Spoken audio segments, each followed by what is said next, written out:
I've made bad choices. We got off on the wrong track. Jason dying. That's when my heart stopped. We didn't know what was going to happen with her.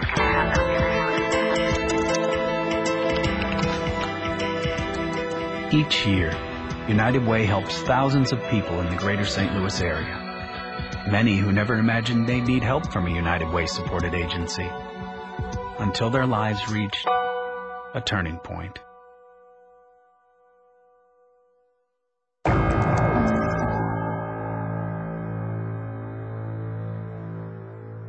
First, we caught up with Jason of Collinsville, Illinois. At 34, he was in peak physical condition. His turning point came like a bolt out of the blue. I have always been physically active. I've always played a sport, but this was my peak.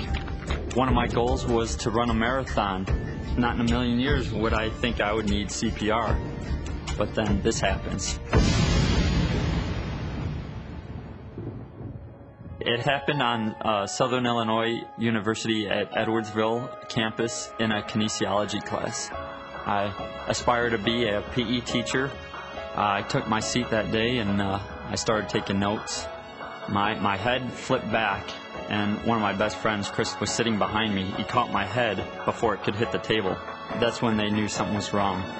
I was told at 11:11, that's when my heart stopped. Chris and my professor started to do the CPR on me. I was going blue. I was flatlined for 3.5 minutes. They thought I was dead and I wasn't coming back. My professor and Chris just kept doing the CPR. They kept me going until the AED came. What they used on me was an automated external defibrillator. They hooked it up to me.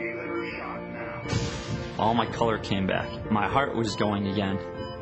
When I came to, it was like waking up from a nap. I had no clue what was going on. It just stopped. It got out of rhythm. There was no rhyme or reason. You just never know when it could be you or one of your best friends sitting right next to you.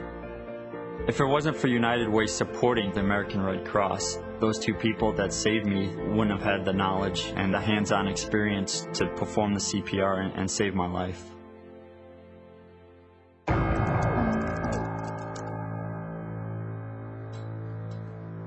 When I walked in the door, I just knew that this was the place for her. Next, we traveled to St. Charles County. I'm Alana, and this is Loretta, and we're from St. Charles, Missouri. When we found out we were pregnant, and it was wonderful, we were excited. We were just looking forward to all the wonderful fun events and things we could do with our child. Soccer, ballet, all of that fun stuff. The pregnancy was perfect, no complications, born a perfect baby girl. She grew and grew, and then you realize that something's just not right. It just really blows you away to think that you're going to have this perfect, typically developing child for the rest of her life. And then you find out that, wow, this child's going to have a struggle. They call it cerebellar atrophy. Your cerebellum is the part that controls walking, throwing a ball, writing, or coloring, or cutting, and speech. When we found out about her disability, we were in mourning for a couple months because we didn't know what we did wrong. Finally, when every doctor that we went to said, I don't know, I don't know, I don't know, we can say, keep saying why and dwell in it, or we can say what and do something about it. So that's what we did. United Services helps children of all abilities. The heart, the compassion, and the desire to see these children succeed is just amazing. The 600 children the United Way is helping through United Services are bright, loving, and compassionate children. On the day Loretta started at United Services, I carried her through the door. On the day Loretta graduated United Services, she walked across the stage. It was the most awesome thing.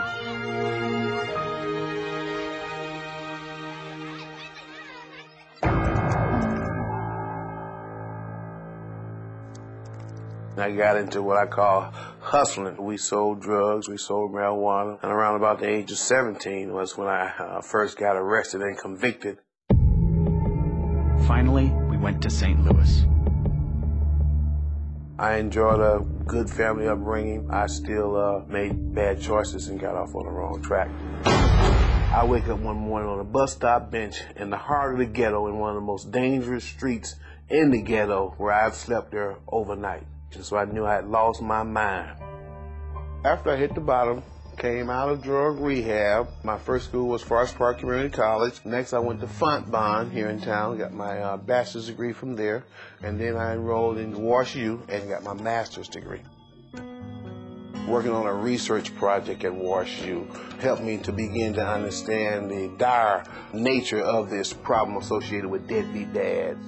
When I looked at the data and the things that children grow up without a dad, what they encounter, I could see myself in my own life in a lot of what I was looking at. That's what led me to want to work with this population. When the Father Support Center first started, it was only one employee. That was me. United Way gave us our first grant, without which we would not have made it. The purpose of Father Support Center is to reconnect fathers to their children. Very simple. We see the father's involvement in the child's life as a means to break the cycle of poverty and to decrease this gang-related activities and things of that nature. Father's a very powerful entity in a child's life. The transformation is amazing. When the guys come to us, they're pretty much beat down. Hopelessness is written all over them. During the process, they began to gain confidence. They began to see hope. Come graduation, they feel closer to their children and they feel more part of society. The United Way's investment in the Father Support Center breaks the cycle of poverty for many, many at-risk families. But when you see the eyes of a child that's 9 or 10 years old looking at this man, that's enough to make you just keep on pushing the mission, keep on pushing the mission.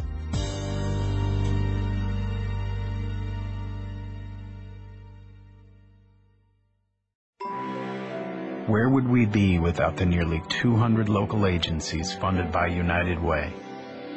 And where would they be without your pledge?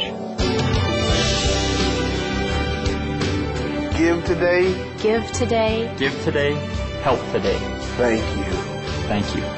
Thank you.